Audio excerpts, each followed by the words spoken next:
Hello everyone, welcome to my channel. ಇವತ್ತು ನಾನು ಒಂದು ಮೋಟಿವೇಶ್ನಲ್ ವಿಡಿಯೋ ಮಾಡೋಣ ಅಂತ ಅಂದ್ಕೊಂಡಿದ್ದೀನಿ. ಓಕೆನಾ? ತುಂಬ ಜನ ಕೇಳ್ತಿದ್ರು ನನ್ನ ಸ್ಟೂಡೆಂಟ್ಸು, ಮ್ಯಾಮ್ ಮಾಡಿ ಮಾಡಿ ಮಾಡಿ ಅಂತ. ಫೈನಲಿ ಟೈಮ್ ಬಂದಿದೆ. ಯಾವ್ದು ಮಾಡೋದು ಅಂತ ಯೋಚನೆ ಮಾಡ್ತಾ ಇದ್ದಾಗ ನಾನು ನಿಮ್ಗೆಲ್ಲರಿಗೂ ಹೇಳ್ತಿದ್ದೆ ಯಾವಾಗಲೂ ತಪಸ್ ಮಾಡಿ ಅಂತ. ಏನದು ತಪಸ್ ಮಾಡಿ ಅಂತ ಅಂದರೆ, ಇವಾಗ ನಮ್ಗೇನೋ ಲೈಫಲ್ಲಿ ಬೇಕು ಅಂತ ಇರುತ್ತೆ.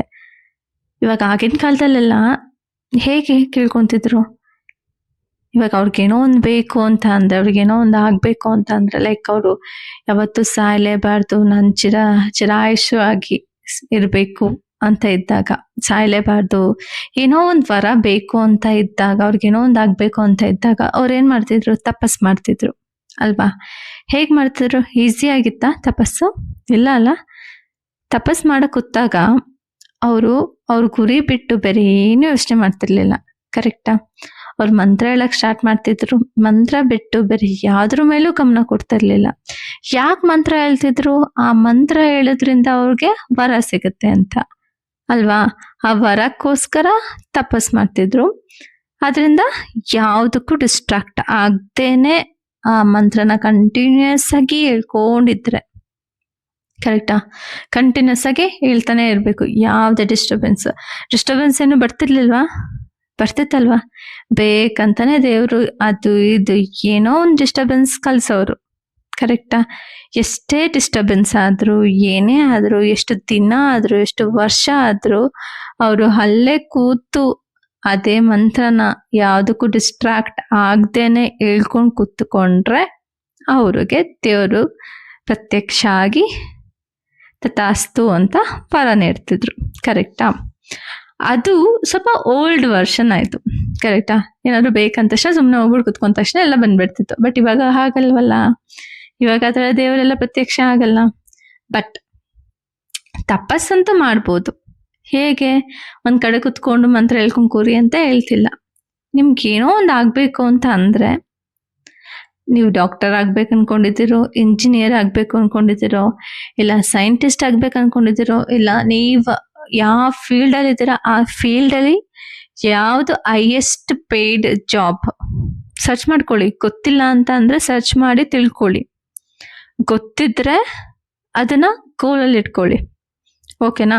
ಹೈಯೆಸ್ಟ್ ಪೇಯ್ಡ್ ಜಾಬ್ ಯಾವ್ದು ಸಿಗುತ್ತೆ, ಆ ಹೈಯೆಸ್ಟ್ ಪೇಯ್ಡ್ ಜಾಬ್ಗೆ ಹೋಗ್ಬೇಕು ಅಂತ ಅಂದರೆ ಯಾವ ಎಂಟ್ರೆನ್ಸ್ ಎಕ್ಸಾಮ್ ನಾವು ಬರೀಬೇಕು, ಇಲ್ಲ ಯಾವ ಥರ ಇಂಟರ್ವ್ಯೂ ಇರುತ್ತೆ, ಇಲ್ಲ ಯಾವ್ದಾದ್ರು ಎಕ್ಸಾಮ್ಸ್ ಇದೆಯಾ, ಎಲ್ಲ ತಿಳ್ಕೊಂಡಾದ್ಮೇಲೆ ಅದಕ್ಕೆ ನೀವು ಪ್ರಿಪೇರ್ ಆಗಬೇಕು. ಹೇಗೆ ಪ್ರಿಪೇರ್ ಆಗಬೇಕು? ಹೇಗೆ ತಪಸ್ ಮಾಡಬೇಕಾದ್ರೆ ಎಷ್ಟೊಂದು ಡಿಸ್ಟ್ರಾಕ್ಷನ್ ಬರ್ತಿತ್ತು, ಅದೇ ಥರ ನಿಮಗೂ ಪ್ರಿಪೇರ್ ಆಗಬೇಕಾದ್ರೆ ತುಂಬ ಡಿಸ್ಟ್ರಾಕ್ಷನ್ ಬರುತ್ತೆ. ಫಸ್ಟು ಟಿ ವಿ ಇರ್ಬೋದು, ಮೊಬೈಲ್ ಇರ್ಬೋದು ಅಲ್ವಾ, ಫ್ರೆಂಡ್ಸ್, ಫ್ಯಾಮಿಲಿ, ಎಷ್ಟು ಡಿಸ್ಟ್ರಾಕ್ಷನ್ ಬರುತ್ತೆ. ನೀವು ಯಾವಾಗಾದ್ರೂ ಓದಬೇಕು, ಅಪ್ಪ ಇವತ್ತು ಓದ್ಬೇಕು ನಾನು ಕುತ್ಕೊಂಡಾಗ ಏನೋ ಒಂದು ಡಿಸ್ಟ್ರಾಕ್ಷನ್ ಆಗುತ್ತೆ, ಎಲ್ಲೋ ಒಂದು ಹೋಗುತ್ತೆ. ಕರೆಕ್ಟಾ? ಓದ್ತಾ ಇರ್ತೀರ, ಅಮ್ಮ ಅಲ್ಲಿ ಸೀರಿಯಲ್ ಹಾಕೊಂಡು ಒಳ್ಳೆ ಸೀನ್ ಬರ್ತಿರುತ್ತೆ, ಇದೊಂದೇ ಒಂದು ಸೀನ್ ನೋಡ್ಬಿಟ್ಟು ಬಂದ್ಬಿಡೋಣ ಅಂತ ಹೋಗ್ತೀರಾ, ಮತ್ತೆ ಬರೋ ಅಷ್ಟರಲ್ಲಿ ಓದೋ ಇಂಟ್ರೆಸ್ಟು ಹೋಗ್ಬಿಟ್ಟಿರುತ್ತೆ. ಇಲ್ಲ ಇಂಟ್ರೆಸ್ಟ್ ಇಲ್ಲ ಅಂದ್ಬಿಟ್ಟು ಮೊಬೈಲ್ ಓಪನ್ ಮಾಡಿಬಿಟ್ಟು ಇನ್ಸ್ಟಾಗ್ರಾಮ್ ಓಪನ್ ಮಾಡಿ ಒಂದು 5 ನಿಮಿಷ ಇನ್ಸ್ಟಾಗ್ರಾಮ್ ನಾನು ನೋಡ್ತೀನಿ ಅಂತ ಕುತ್ಕೊಂತೀರಾ. ಬಟ್ ಅದು 5 ನಿಮಿಷ ಹೋಗಿ 50 ನಿಮಿಷ ಆದ್ರೂ ನೀವು ಎದ್ದೇಳಲ್ಲ. ಅಷ್ಟರಲ್ಲಿ ಏನಾಗಿರುತ್ತೆ, ಇನ್ಸ್ಟಾಗ್ರಾಮ್ ನೋಡಿ ನೋಡಿ ನೋಡಿ ನಿಮ್ಮ ಬ್ರೈನಲ್ಲಿರೋ ಎಲ್ಲ ಪವರು ಅದಕ್ಕೆ ಡ್ರೈನ್ ಆಗಿಬಿಟ್ಟಿರುತ್ತೆ. ಅದಾದ್ಮೇಲೆ ಕುತ್ಕೊಂಡು ಓದೋದಕ್ಕೆ ಖಂಡಿತವಾಗ್ಲೂ ಇಂಟ್ರೆಸ್ಟ್ ಬರಲ್ಲ. ಕರೆಕ್ಟಾ? ಇದೆಲ್ಲ ಡಿಸ್ಟ್ರಾಕ್ಷನಿಂದ ಡಿಸ್ಟ್ರಾಕ್ಟ್ ಆಗದೇನೆ ನೀವು ಕೂತು ನಿಮ್ಗೆ ಏನು ಬೇಕಂತ ಆಲ್ರೆಡಿ ಮೈಂಡಲ್ಲಿ ಫಿಕ್ಸ್ ಮಾಡಿಕೊಂಡು ಅದನ್ನ ಒಂದು ಕಡೆ ಬರೆದು ಇಟ್ಕೊಳ್ಳಿ. ಅರ್ಥ ಆಗ್ತಿದ್ಯಾ? ನಿಮ್ಮ ಗೋಲ್ ಏನು ಅನ್ನೋದನ್ನ ಒಂದು ಪೇಜಲ್ಲಿ ದೊಡ್ಡದಾಗಿ ನೀಟಾಗಿ ಚೆನ್ನಾಗಿ ಬರೀರಿ. ಅದು ಬರೆದು ನೀವು ಎಲ್ಲಿ ಡೈಲಿ ಕುತ್ಕೊಳ್ತೀರಾ ಓದೋದಕ್ಕೆ, ಅಲ್ಲಿ ಒಂದೇ ಕಡೆ ಕುತ್ಕೊಂಡು ಓದ್ಬೇಕು. ಓದೋದು ಹೆಂಗೆ ಓದ್ಬೇಕು ಅಂತ ಇನ್ನೊಂದು ವಿಡಿಯೋದಲ್ಲಿ ಹಾಕ್ತೀನಿ. ಓಕೆನಾ? ಎಲ್ಲಿ ಕುತ್ಕೊಂತೀರಾ ಡೈಲಿ ಬೆಳಗ್ಗೆ ಎದ್ದ ತಕ್ಷಣ, ಬೆಳಗ್ಗೆ ಮಲ್ಕೊಳ್ಬೇಕಾದ್ರೆ ಅದು ನಿಮ್ಮ ಕಣ್ಣಿಗೆ ಕಾಣಿಸ್ಬೇಕು. ಆ ಥರ ನೀವು ಪೇಸ್ಟ್ ಮಾಡಿ ಇಟ್ಕೊಂಡ್ಬಿಡಿ. ಓಕೆನಾ? ಪೇಸ್ಟ್ ಮಾಡಿ ಇಟ್ಕೊಂಡ್ಮೇಲೆ ನಿಮಗೆ ನೆನಪಲ್ಲಿರಲಿ ಅದಕ್ಕೇನು ಮಾಡಬೇಕು ಅನ್ನೋ ಒಂದು ಕ್ಲಾರಿಟಿ ನೀವು ಮೊದಲೇ ತೊಗೊಂಡು ಇಟ್ಕೊಳ್ಬೇಕು. ಏನಾಗ್ಬೇಕು ಅಂತ ಅನ್ಕೊಂಡಿದ್ರೆ ಅದ್ರದ್ದು ಫುಲ್ ಕ್ಲಾರಿಟಿ ನಿಮಗೆ ಇರಬೇಕು. ಇವಾಗ ನೀವು ಡಾಕ್ಟರ್ ಆಗ್ಬೇಕು ಅಂತ ಅಂದ್ರೆ ನೀವು ನೀಟ್ ಕ್ಲಿಯರ್ ಮಾಡಬೇಕು, ಕರೆಕ್ಟಾ? ನೀಟ್ ಎಂಟ್ರೆನ್ಸ್ ಕ್ಲಿಯರ್ ಮಾಡಿ ಆಮೇಲೆ MBBS ಮುಗಿಸ್ಬೇಕು. ನೀವು ಇಂಜಿನಿಯರ್ ಆಗಬೇಕು ಅಂತ ಅಂದ್ರು JEE ಆರ್ KCET ಕ್ಲಿಯರ್ ಮಾಡಿ ನೆಕ್ಸ್ಟ್ ನೀವು ಒಳ್ಳೆ ಕಾಲೇಜಲ್ಲೇ ಸೆಲೆಕ್ಟ್ ಆಗಬೇಕು. ಅವಾಗ ಪ್ಲೇಸ್ಮೆಂಟು ಚೆನ್ನಾಗಿರುತ್ತೆ, ಸ್ಟಾರ್ಟಿಂಗ್ ಸ್ಯಾಲ್ರಿನೂ ಚೆನ್ನಾಗಿರುತ್ತೆ. ಸೊ ನೀವು ಯಾವ ಫೀಲ್ಡ್ ಬೇಕಂತ ಅನ್ಕೊಂಡಿದ್ದೀರಾ ಆ ಫೀಲ್ಡ್ ಬಗ್ಗೆ ಕರೆಕ್ಟಾಗಿ ರಿಸರ್ಚ್ ಮಾಡಿಕೊಂಡು ಒಂದು ಐಡಿಯಾ ಇಟ್ಕೊಳ್ಳಿ, ಏನು ಮಾಡಬೇಕು ನಾನು ಅಂತ. ಒಂದು ಐಡಿಯಾ ಬಂದ ಮೇಲೆ ಅದಕ್ಕೆ ನೀವು ಪ್ರಿಪ್ರೇಷನ್ ಸ್ಟಾರ್ಟ್ ಮಾಡ್ಕೊಬೇಕು. ಡೈಲಿ ಇಷ್ಟು ಅವರ್ ನಾನು ಪ್ರಿಪೇರ್ ಆಗ್ತೀನಿ ಅಂತ ಫಿಕ್ಸ್ ಮಾಡ್ಕೊಬೇಕು. ಡೈಲಿ ಸೇಮ್ ಟೈಮ್ ಫಿಕ್ಸ್ ಮಾಡ್ಕೊಬೇಕು. ಅರ್ಥ ಆಗ್ತಿದ್ಯಾ? ಎಂಥ ಡಿಸ್ಟ್ರಾಕ್ಷನ್ ಬಂದರೂ ನೀವು ಡಿಸ್ಟ್ರಾಕ್ಟ್ ಆಗದಿರನೆ ಅದೇ ಟೈಮಿಗೆ ನೀಟಾಗಿ ಕುತ್ಕೊಂಡು ಓದಿದ್ರೆ ಮಾತ್ರ ನೀವು ನಿಮ್ಮ ಗೋಲ್ನ ರೀಚ್ ಆಗೋಕ್ಕಾಗತ್ತೆ. ಏನು ಓದ ತಕ್ಷಣ 1 ತಿಂಗಳಲ್ಲೇ ಆಗುತ್ತಾ? ಇಲ್ಲ. 1 ವರ್ಷದಲ್ಲೇ ಆಗುತ್ತಾ? ಇಲ್ಲ. ಡಿಪೆಂಡ್ಸ್ ಆಗತ್ತೆ. ನೀವು ಯಾವ ಗೋಲ್ ಇಟ್ಕೊಂಡಿದ್ದೀರಾ, ಏನಾಗ್ಬೇಕು ಅನ್ಕೊಂಡಿದ್ದೀರಾ ಅದ್ರ ಮೇಲೆ ಡಿಪೆಂಡ್ ಆಗುತ್ತೆ. ಅದು ನಿಮ್ ಮೈಂಡಲ್ಲಿ ಯಾವಾಗ್ಲೂ ಇರಬೇಕು. ಇವತ್ತು ನಾನು ಓದ್ತೀನಿ, ನಾಳೆ ರೆಸ್ಟ್ ಮಾಡ್ತೀನಿ, ನಾಳೆದು ಓದ್ತೀನಿ, ನಾಳೆದು ಓದ್ತೀನಿ ಅನ್ನೋದೆಲ್ಲ ಬೇಡ. ಇವಾಗ ನಾನು ಓದ್ತೀನಿ ಅಂತ ಅಂದ್ರೆ ಇವತ್ತೇ ಸ್ಟಾರ್ಟ್ ಮಾಡ್ಕೊಳ್ಬೇಕು. ಯಾವತ್ತು ನಾಳೆ ಅಂತ ಅನ್ನಕ್ ಹೋಗ್ಲೇಬಾರ್ದು. ಅರ್ಥ ಆಗ್ತಿದ್ಯಾ? ನೀವು ಆ ತರ ಯಾವ್ದಕ್ಕೂ ಡಿಸ್ಟ್ರಾಕ್ಟ್ ಆಗದೇನೆ ಕೂತು ಓದಿದ್ರೆ ಮಾತ್ರ ನಿಮ್ಮ ಗೋಲು ನೀವು ರೀಚ್ ಆಗಕ್ ಸಾಧ್ಯ. ದೇವರು ಬಂದು ತತ್ತಾಸ್ತು ಅಂತ ನಿಮ್ ಕೈಲಿ ನಿಮ್ ಜಾಬ್ ಆಫರ್ ಲೆಟರ್ ಕೊಡ್ತಾರೆ. ಅರ್ಥ ಆಗ್ತಿದ್ಯಾ? ಅದು ಬಿಟ್ಟು ಫ್ರೆಂಡ್ಸ್ ಆಚೆ ಕರೀತಿದ್ದಾರೆ, ಒಂದ್ ಸ್ವಲ್ಪ ಇವತ್ತು ಆಚೆ ಹೋಗ್ಬಿಟ್ಟು ಬರ್ತೀನಿ, ಇಲ್ಲ ಒಂದ್ ರೀಲ್ ಮಾಡ್ಬಿಟ್ಟು ಅಪ್ಲೋಡ್ ಮಾಡ್ಬಿಟ್ಟು ಆಮೇಲೆ ಓದ್ತೀನಿ, ಅರ್ಥ ಆಗ್ತಿದ್ಯಾ? ಇಲ್ಲ ಒಂದ್ ಫಿಲಮ್ ನೋಡ್ಬಿಟ್ಟು ಆಮೇಲೆ ಮಾಡ್ತೀನಿ.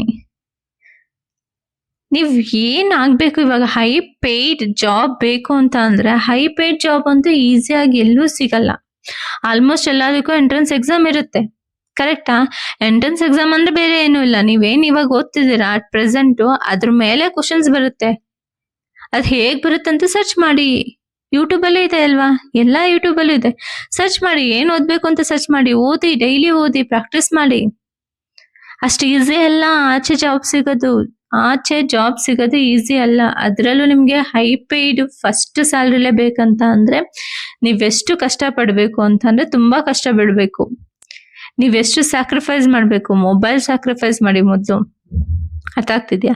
ಈ ಇನ್ಸ್ಟಾಗ್ರಾಮು ಇದೆಲ್ಲ ಸ್ಯಾಕ್ರಿಫೈಸ್ ಮಾಡಿ ಈ ಫ್ರೆಂಡ್ಸ್ ಫೈನ್, ಫ್ರೆಂಡ್ಸ್ ಇರಬೇಕು, ಫ್ರೆಂಡ್ಸ್ ಬೇಡ ಅಂತ ಹೇಳಲ್ಲ, ಆದ್ರೆ ಎಷ್ಟಿರ್ಬೇಕು ಅಷ್ಟೇ ಇರ್ಬೇಕು. ನೀವು ಬೆಳಗ್ಗೆ ಡೈಲಿ ಡೈಲಿ 8 ಅವರ್ಸ್ ಓದ್ಬೇಕು ಅಂತ ಅಂದ್ರೆ ಡೈಲಿ 8 ಅವರ್ಸ್ ನೀವು ಅದಕ್ಕೆ ಅಂತ ಕೊಟ್ಬಿಡಿ. ಇಲ್ಲ ನನ್ನ ಕೈಲಿ ಡೈಲಿ 6 ಅವರ್ಸ್ ಇದೆ ಮ್ಯಾಮ್, ನಾನು 6 ಅವರ್ಸ್ ಓದ್ತೀನಿ ಅಂತ ಅಂದ್ರೆ 6 ಅವರ್ಸ್ ಓದ್ಲೇಬೇಕು ಡೈಲಿ. ಅರ್ಥ ಆಗ್ತಿದ್ಯಾ? ನೀವು ಡೈಲಿ ಎಷ್ಟು ಅವರ್ ಓದ್ತಿದ್ದೀರೋ ಅಷ್ಟು ಅವರ್ ಓದಿದ್ರೆ ಮಾತ್ರ ನಿಮಗೆ ಗೋಲ್ ರೀಚ್ ಆಗಕ್ಕಾಗತ್ತೆ. ಯಾರು BSc ಮಾಡ್ತಿದ್ದೀರಾ ಅವರು ನೀವು ಯಾವ ಸಬ್ಜೆಕ್ಟ್ ಇದೆ ಆ ಸಬ್ಜೆಕ್ಟ್ನ ಅರ್ಥ ಮಾಡ್ಕೊಂಡು ಓದಿ ಯಾವಾಗ್ಲೂ. ಓಕೆನಾ? ಅರ್ಥ ಮಾಡ್ಕೊಂಡು ಹೋದಾಗ ಏನಾಗತ್ತೆ, ಇವಾಗ UGC ನೆಟ್ ಎಕ್ಸಾಮ್ ಇರುತ್ತೆ, ಎಂಟ್ರೆನ್ಸ್ ಎಕ್ಸಾಮ್. ಆ ಎಂಟ್ರೆನ್ಸ್ ಎಕ್ಸಾಮ್ ಕ್ಲಿಯರ್ ಮಾಡ್ಬೇಕಾಗತ್ತೆ. ನೀವು ಎಂಟ್ರೆನ್ಸ್ ಎಕ್ಸಾಮ್ ಕ್ಲಿಯರ್ ಮಾಡಿದ್ರೆ ನಿಮ್ಗೆ ಒಳ್ಳೆ ಆಪರ್ಚುನಿಟಿ ಸಿಗುತ್ತೆ. ಗೇಟ್ ಇದೆ, ಗೇಟ್ ಎಕ್ಸಾಮ್ ಕ್ಲಿಯರ್ ಮಾಡಿದ್ರೆ ನಿಮ್ಗೆ ಒಳ್ಳೆ ಆಪರ್ಚುನಿಟಿ ಸಿಗುತ್ತೆ. ಅರ್ಥ ಆಯ್ತಾ? CSIR ನೆಟ್ ಇದೆ, ಎಷ್ಟೊಂದಿದೆ. ಈ ಎಲ್ಲ ಎಕ್ಸಾಮ್, ಎಷ್ಟು ಎಕ್ಸಾಮ್ ಇದೆ ಎಂಟ್ರೆನ್ಸ್ ಎಕ್ಸಾಮ್ ಅಂತ ತಗೊಳ್ಳಿ. ಆಲ್ಮೋಸ್ಟ್ ಎಲ್ಲ ಎಕ್ಸಾಮ್ಗೂ ಆಲ್ಮೋಸ್ಟ್ ಸೇಮ್ ಸಿಲೆಬಸ್ ಇರುತ್ತೆ. ಆ ಸಿಲೆಬಸ್ ಬೇರೆ ಯಾವುದು ಅಲ್ಲ.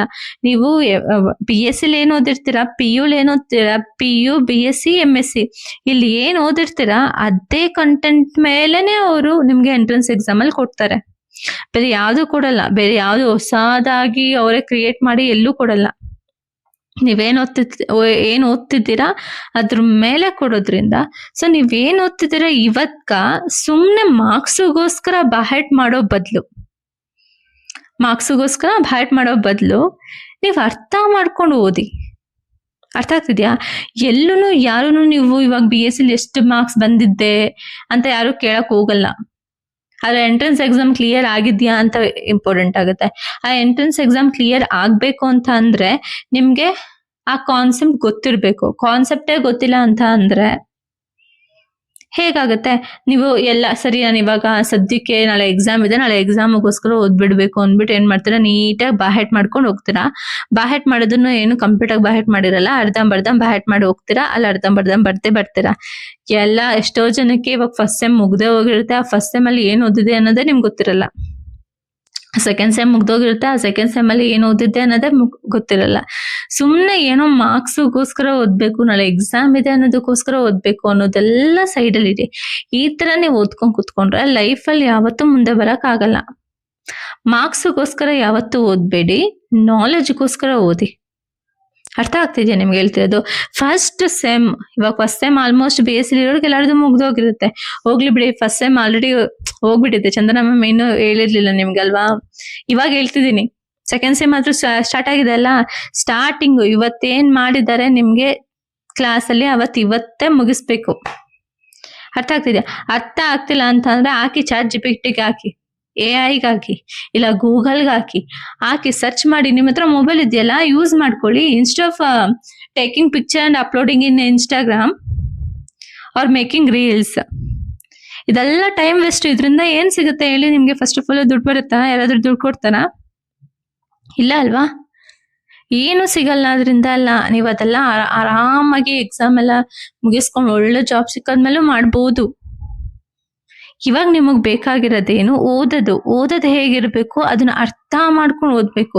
ನೀವು PUC ಅಲ್ಲಿ ಇದ್ದೀರಾ, ಇಲ್ಲ BSc ಇರ್ಲಿ, ಇಲ್ಲ MS ಇರ್ಲಿ, ಯಾವುದೇ ಫೀಲ್ಡ್ ಅಲ್ಲಿ ಇರಿ, ಆದ್ರೆ ನೀವ್ ಯಾವ್ದೇ ಕಾನ್ಸೆಪ್ಟ್ ಓದ್ಬೇಕಾದ್ರೂ ಅದನ್ನ ಕಂಪ್ಲೀಟ್ ಆಗಿ ನೀವು ಅರ್ಥ ಮಾಡ್ಕೊಂಡು ಓದಿದ್ರೆ ನಿಮಗೆ ಅದರಿಂದ ಮುಂದೆ ಯೂಸ್ ಆಗತ್ತೆ. ಅದು ಬಿಟ್ಟು ಯಾವತ್ತೂ ಹೇಳ್ತಿದ್ದೀನಿ ಕೇಳಿ, ಬಾಹೆಟ್ ಮಾಡ್ಕೊಂಡು ವಿತೌಟ್ ಅಂಡರ್ಸ್ಟ್ಯಾಂಡಿಂಗ್ ಓದ್ಬೇಡಿ. ಅರ್ಥ ಆಗ್ತಿದ್ಯಾ? ಐನೋ ಅದು ಟೈಮ್ ಜಾಸ್ತಿ ತಗೊಳುತ್ತೆ. ಡೈಲಿ ಟಾಸ್ಕ್ ತಗೊಳ್ಳಿ, ಅರ್ಥ ಮಾಡ್ಕೊಳ್ಳಿಲ್ಲ. ಹೊಸ ವಿಷಯ ಕಲಿತಿದ್ದೀರಾ ಅಂತ ಅಂದ್ರೆ ಎಷ್ಟು ಇಂಟ್ರೆಸ್ಟ್ ಇಂದ ನೀವು ಕಲಿಬೇಕು. ಕರೆಕ್ಟಾ? ತಪಸ್ ಮಾಡೋದಷ್ಟು ಈಸಿ ಅಲ್ಲ. ತಪಸ್ ಮಾಡೋದು ತುಂಬಾ ಕಷ್ಟ, ಡಿಸ್ಟ್ರಾಕ್ಷನ್ ಬರುತ್ತೆ. ಆದ್ರೆ ಯಾವಾಗ ಒನ್ಸ್ ನೀವು ಅದ್ರಲ್ಲಿ ಇಂಟ್ರೆಸ್ಟ್ ಕೊಟ್ಟಿ ಓದ್ತೀರಾ, ಇವಾಗ ಮೂವಿನ ನೋಡ್ಬೇಕಂದ್ರೆ ಎಷ್ಟು ಇಂಟ್ರೆಸ್ಟ್ ಇಂದ ಮೂವಿ ನೋಡ್ತೀರಾ. ಮೂವಿಲಿ ಯಾವ ಸೀನ್ ಒಂದ್ 3-4 ಸಲ ಮೂವಿ ನೋಡಿದ್ರೆ ಸಾಕು, ಆ ಸೀನ್ ಎಲ್ಲ ಕಂಪ್ಲೀಟ್ ಆಗಿ ನೀಟಾಗಿ ಹೇಳ್ತೀರಾ ಯಾರಾದ್ರೂ ಕೇಳಿದ್ರೆ. ಇಲ್ಲ ಅಂದ್ರೆ ಸಾಂಗ್ಸ್, ಇವಾಗ ಯಾವ್ದೇ ಸಾಂಗ್ಸ್ ಬಂದ್ರು 1-2-3 ಸಲ ಆ ಸಾಂಗ್ಸ್ ಕೇಳಿದ್ರೆ ಸಾಕು, ಕಂಪ್ಲೀಟ್ ಆಗಿ ನೀವೇ ಹೇಳ್ತೀರಾ. ಹೇಗೆ ಹೇಳ್ತೀರಾ? ಕೆಲವ್ರು ಹೇಳ್ತೀರಾ, ಮ್ಯಾಮ್ ನಂಗೆ ನೆನಪೇ ಇರಲ್ಲ, ಮ್ಯಾಮ್ ನಂಗೆ ಮೆಮೊರಿ ಪವರೇ ಇಲ್ಲ, ನಾನು ಮರ್ತೋಗ್ಬಿಡ್ತೀನಿ, ಓದಿದ್ರು ಮರ್ತೋಗ್ಬಿಡ್ತೀನಿ ಅಂತಾರ. ಒಂದ್ಸಲಿ ಓದಿದ್ರೆ ಎಲ್ಲರೂ ಮರ್ತೋಗ್ಬಿಡ್ತಾರೆ. ಅದನ್ನ ಪದೇ ರಿಪೀಟ್ ಮಾಡಿ ಓದ್ಬೇಕು. ರಿಪೀಟ್ ಮಾಡಿ ಓದ್ಬೇಕಂತ ಅಂದ್ರೆ ಟೈಮ್ನ ಕೊಡ್ಬೇಕು ನೀವು ಅದಕ್ಕೆ. ನೀವು ಬಂದು ನಿದ್ದೆ ಮಾಡಿ ಚೆನ್ನಾಗಿ ತಿಂದಿ ನೀಟಾಗಿ ಇನ್ಸ್ಟಾಗ್ರಾಮ್ ನೋಡಿ ದಿನಕ್ಕೊಂದು ಅರ್ಧ ಗಂಟೆ ಕುತ್ಕೊಂಡು ಓದ್ಬಿಟ್ಟು, ಅದು ನಾಳೆ ಎಕ್ಸಾಮ್ ಇದ್ದಾಗ ಇವಾಗ ಓದ್ಬಿಟ್ಟು ಅವಾಗ ಓದಿದ್ರೆ ಮುಗೀತು. ಇನ್ನ ನೆಕ್ಸ್ಟ್ ಎಕ್ಸಾಮ್ಗೆ ಆ ಟಾಪಿಕ್ ಬರೋವರೆಗೂ ಆ ಟಾಪಿಕ್ ನ ಮುಟ್ಟದೇ ಇಲ್ಲ ಅಂತಂದ್ರೆ ಹೇಗ್ ನೆನ್ಪಿರುತ್ತೆ? ಕರೆಕ್ಟಾ? ಅದೇ ಸಾಂಗ್ಸ್ 3-4 ಸಲ ಕೇಳಿದ ತಕ್ಷಣ ನಿಮ್ಗೆ ಬಾಯಿಗೆ ಅದೇ ಸಾಂಗ್ಸ್ ಬರುತ್ತೆ ಅಂತ ಅಂದ್ರೆ ವಿತೌಟ್ ಯುವರ್ ಸೆನ್ಸ್. ನೀವು ಕಲಿಬೇಕು ಅಂತ ಸಾಂಗ್ ಕೇಳಲ್ಲ, ಇಂಟ್ರೆಸ್ಟ್ ಕೊಟ್ಟು ಸಾಂಗ್ ಕೇಳ್ತೀರಾ. ಕರೆಕ್ಟಾ? ಯಾರಾದ್ರೂ ಅದು ಸಾಂಗ್ ಬಾಹೆಟ್ ಮಾಡ್ಬೇಕು ಅಂತ ಕೇಳ್ತೀರಾ? ಇಲ್ಲ. ಸಾಂಗ್ ಕೇಳ್ಬೇಕಾದ್ರೆ ನೀವು ಅದನ್ನ ಇಂಟ್ರೆಸ್ಟ್ ಕೊಟ್ಟು ಸಾಂಗ್ ಕೇಳ್ತಿದ್ದೀರಾ. ಅದನ್ನ 2-3 ಸಲ ಸಾಂಗ್ ಕೇಳಿದಾಗ ಇಂಟ್ರೆಸ್ಟ್ ಇಂದ ಆಬ್ವಿಯಸ್ಲಿ ಆ ಸಾಂಗ್ ಆಟೋಮೆಟಿಕ್ ಆಗಿ ನಮ್ ಬಾಯಲ್ಲಿ ಬರುತ್ತೆ. ಅದೇ ತರನೇ ಇಂಟ್ರೆಸ್ಟ್ ಸಬ್ಜೆಕ್ಟ್ ಮೇಲೆ ಕೊಡಿ. ಆ ಸಬ್ಜೆಕ್ಟ್ನೇ ಸಾಂಗ್ ಅನ್ಕೊಳ್ಳಿ, ಆ ಸಬ್ಜೆಕ್ಟ್ನೇ ಮೂವಿ ಅನ್ಕೊಳ್ಳಿ, ಆ ಸಬ್ಜೆಕ್ಟ್ನೇ ನರೇಟ್ ಮಾಡಿ ನೀವೇ ಒಂದು ಕ್ರಿಯೇಟಿವ್ ಆಗಿ ಏನಾದ್ರೂ ಟ್ರಿಕ್ಸ್ ಯೂಸ್ ಮಾಡಿ. ಅರ್ಥ ಆಗ್ತಿದ್ಯಾ? ಅಲ್ಲಿ ಏನೋ ಒಂದು ವರ್ಡ್ ಇದೆ ಅಂತ ಅಂದ್ರೆ ನಿಮ್ ಸುತ್ತಮುತ್ತ ಏನಿದೆ ಅದಕ್ಕೆ ಕನೆಕ್ಟ್ ಮಾಡಿ ನೀವೇ ಒಂದು ಕನೆಕ್ಷನ್ ಕೊಟ್ಟು ಓದಿ. ನೀವೇ ಒಂದು ಅದ್ರ ಮೇಲೆ ಓನ್ ಸ್ಟೋರಿ ಓದಿ. ನನ್ನ ಸ್ಟೂಡೆಂಟ್ ಯಾರಿದ್ದೀರಾ, ನಾನು ರಿಯಾಕ್ಷನ್ಸ್ ಎಲ್ಲ ಹೇಳ್ಬೇಕಾದ್ರೆ ಕೆಲವೊಂದು ಸ್ಟೋರಿ ಬಿಲ್ಡ್ ಮಾಡ್ತಿದ್ದೆ, ನೆನ್ಪಿರುತ್ತೆ ಅನ್ಸುತ್ತೆ ನಿಮ್ಗೆ. ಅದೇ ತರನೇ ಒಂದ್ ಸ್ಟೋರಿ ಬಿಲ್ಡ್ ಮಾಡ್ಬೇಕು ನೀವು. ಅರ್ಥ ಆಯ್ತಾ? ಇವಾಗ ಫಾರ್ ಎಕ್ಸಾಂಪಲ್ ಬೆನ್ಸಿನ್ ತಗೊಂಡ್ರೆ, ಬೆನ್ಸಿನ್ ಯಾವ್ದಾದ್ರು ಫಂಕ್ಷನಲ್ ಗ್ರೂಪ್ ಹಾಕಿದ್ರೆ ಫಂಕ್ಷನಲ್ ಗ್ರೂಪ್ ನೆಕ್ಸ್ಟ್ ಬಂದ್ಬಿಟ್ಟು ಆರ್ಥೋ, ಮೆಟಾ, ಪ್ಯಾರಾ ಅಂತ ಹೇಳ್ತೀವಿ. ಅದೇ ಆರ್ಥೋ, ಮೆಟಾ, ಪ್ಯಾರಾ ಅಂತ ಅಂದ್ರೆ ಮರ್ತೋಗ್ಬಿಡುತ್ತೆ. ಆರ್ಥೋ ಆದ್ಮೇಲೆ ಮೆಟಾನ ಇಲ್ಲ ಪ್ಯಾರಾನ ಕನ್ಫ್ಯೂಸ್ ಆಗುತ್ತೆ. ಅದೇ ಆರ್ಥೋ, ಮೆಟಾ, ಪ್ಯಾರಾ ಜಾಗದಲ್ಲಿ ಓ ಮೈ ಪ್ರಿಯಾಂಕಾ ಅಂತ ನೆನ್ಪಿಟ್ಕೊಳ್ಳಿ ಅಂತ ಹೇಳಿದ್ದೆ. ಓ ಮೈ ಪ್ರಿಯಾಂಕಾ ಅಂತ ನೆನ್ಪಿಟ್ಕೊಂಡ್ರೆ ಈಸಿಯಾಗಿ ಓ ಮೈ ಪ್ರಿಯಾಂಕಾ. ಫಸ್ಟ್ ಓ ಅಂದ್ರೆ ಆರ್ಥೋ, ಆಮೇಲೆ ಎಂ ಅಂದ್ರೆ ಮೆಟಾ, ಆಮೇಲೆ ಪಿ ಅಂದ್ರೆ ಪ್ಯಾರಾ, ಆ ತರ ನೆನ್ಪಿರುತ್ತೆ. ಈ ತರ ನಿಮಗ್ ನೀವೇ ಸಿಂಕ್ ಮಾಡ್ಕೊಳ್ಬೇಕು ಯಾವ್ದಾದ್ರು ವರ್ಡಿಂಗ್ಸ್. ಆ ತರ ಕ್ರಿಯೇಟಿವ್ ಆಗಿ ಓದೋದ್ರಿಂದ, ಅದರಿಂದ ನರೇಟ್ ಮಾಡ್ಕೊಂಡು ಯಾವ್ದೋ ಒಂದು ನಿಮ್ ಸ್ಟೋರಿ ಅದರಿಂದ ಬಿಲ್ಡ್ ಮಾಡಿ ಓದೋದ್ರಿಂದ ಇಂಟ್ರೆಸ್ಟಿಂಗ್ ಆಗೂ ಇರುತ್ತೆ, ನೆನ್ಪೂ ಆಗುತ್ತೆ. ಕರೆಕ್ಟಾ? ಸೊ ಮರಿದಿರಾನೆ ನೀವು ಏನ್ ಮಾಡ್ಬೇಕು? Concentration on your studies only. ಆ ಸ್ಟಡೀಸ್ ಬಿಟ್ಟು ಬೇರೆ ಯಾವ್ದು ನಿಮ್ ಕೈ ಹಿಡಿಯಲ್ಲ, ನೆನಪಲ್ಲಿ ಇಟ್ಕೊಂಡ್ಬಿಡಿ. ಸ್ಟಡೀಸ್ ಒಂದೇ ನಮ್ ಕೈ ಹಿಡಿಯೋದು, ಅದ್ ಬಿಟ್ಟು ಬೇರೆ ಯಾರು ಬರಲ್ಲ. ಯಾವ ಫ್ರೆಂಡ್ಸ್ ಬರಲ್ಲ, ಯಾವ ರಿಲೇಟಿವ್ಸ್ ಬರಲ್ಲ, ಯಾರೂ ಬರಲ್ಲ. ನಾವು ಓದಿದ್ರೆ ಮಾತ್ರ ನಮಗಾಗತ್ತೆ. ಅರ್ಥ ಆಯ್ತಾ? ಅದು ಓದೋದು ಎಲ್ಲರೂ ಓದ್ತಾರೆ. BSc ಎಲ್ಲರೂ ಮಾಡ್ತಾರೆ, MSc ಎಲ್ಲರೂ ಮಾಡ್ತಾರೆ, PUC ಎಲ್ಲರೂ ಮಾಡ್ತಾರೆ. ಎಲ್ಲರೂ ಮಾಡೋದು ನೀವು ಮಾಡಿದ್ರೆ ಏನ್ ನಿಮ್ಗೂ ಅವ್ರಿಗೂ ಡಿಫ್ರೆನ್ಸ್? ಅರ್ಥ ಆಗ್ತಿದ್ಯಾ? ಎಲ್ಲಾ ಫೀಲ್ಡ್ ಅಲ್ಲೂ ಹೈಯೆಸ್ಟ್ ಪೇಯ್ಡ್ ಜಾಬ್ ಅನ್ನೋದು ಇದ್ದೇ ಇರುತ್ತೆ. ಸರ್ಚ್ ಮಾಡಿ ಗೂಗಲ್ ಅಲ್ಲಿ, ಯೂಸ್ ಮಾಡ್ಕೊಳ್ಳಿ ChatGPT, ತೆಗೀರಿ ಯಾವುದು ಅಂತ, ತಿಳ್ಕೊಳ್ಳಿ ಯಾವುದು ಅಂತ. ಅದಕ್ಕೆ ಏನ್ ಓದ್ಬೇಕು ಅಂತ ತಿಳ್ಕೊಳ್ಳಿ, ಸ್ಟಾರ್ಟ್ ಮಾಡಿ ಓದೋದಕ್ಕೆ. ಒಂದ್ ಸ್ಟಾರ್ಟ್ ಮಾಡಿದ್ರೆ ಸ್ಟಾಪ್ ಆಗ್ಬಾರ್ದು. ಅದೆಂತ ನೆಗಡಿ ಇರ್ಲಿ, ಅದೆಂತ ಜ್ವರ ಇರ್ಲಿ, ಏನೇ ಇರ್ಲಿ, ಡೈಲಿ ನಾನು ಇವತ್ತು ಈ ಟೈಮಿಗೆ ಓದ್ತೀನಿ ಅಂದ್ರೆ ಆ ಟೈಮಿಗೆ ಓದಕ್ಕೆ ಸ್ಟಾರ್ಟ್ ಮಾಡ್ಬಿಡಿ. ಅರ್ಥ ಆಗ್ತಿದ್ಯಾ? ಸೊ ಏನ್ ಹೇಳ್ತಿದ್ದೀನಿ ಅಂತಂದ್ರೆ ಇದ್ರಲ್ಲಿ ಕನ್ಕ್ಲೂಷನ್, ಫಸ್ಟ್ ಒಂದು ಗೋಲ್ ಸೆಟ್ ಮಾಡಿ, ಆ ಗೋಲ್ಗೆ ಏನ್ ಮಾಡ್ಬೇಕು ಅಂತ ಫಸ್ಟ್ ತಿಳ್ಕೊಂಡು ಮಾಡೋದಕ್ಕೆ ಸ್ಟಾರ್ಟ್ ಮಾಡಿ. ಎಲ್ಲಾ ಡಿಸ್ಟ್ರಾಕ್ಷನ್ ಇಂದ ದೂರ ಇಟ್ಟು, ನನ್ ದಿನಕ್ಕೆ ಇಷ್ಟು ಟೈಮ್ ನಾನು ಓದ್ತೀನಿ ಅಂದ್ರೆ ಅಷ್ಟೇ ಟೈಮ್ ಓದ್ತೀನಿ ಅಂತ ಫಿಕ್ಸ್ ಆಗಿ. ಓಕೆನಾ? ಮತ್ತೆ ನೆಕ್ಸ್ಟ್ ನಾನು ಹೇಗೆ ಅದನ್ನ ಅರ್ಥ ಮಾಡ್ಕೊಳ್ಳಿ. ಕಾನ್ಸೆಪ್ಟ್ನ ಬಾಹೆಟ್ ಮಾಡಬೇಡಿ, ಅರ್ಥ ಮಾಡ್ಕೊಂಡು ಓದಿ. ಅರ್ಥ ಆಗ್ತಿದ್ಯಾ ಎಲ್ಲಾರ್ಗು? ಅಂಡ್ ಯಾವ್ದೇ ಕಾಂಪಿಟೇಟಿವ್ ಎಕ್ಸಾಮ್ ಇದ್ರೆ ನೋಡಿ, ಸರ್ಚ್ ಮಾಡಿ ಕಾಂಪಿಟೇಟಿವ್ ಎಕ್ಸಾಮ್ ಯಾವ್ದ್ಯಾವ್ದಿದೆ ಅಂತ. ಆ ಕಾಂಪಿಟೇಟಿವ್ ಎಕ್ಸಾಮ್ದು ಸಿಲೆಬಸ್ ನೋಡಿ, ಆ ಸಿಲೆಬಸ್ ನಿಮ್ದು ಸಿಲೆಬಸ್ಗೆ ಮ್ಯಾಚ್ ಆಗತ್ ನೋಡಿ.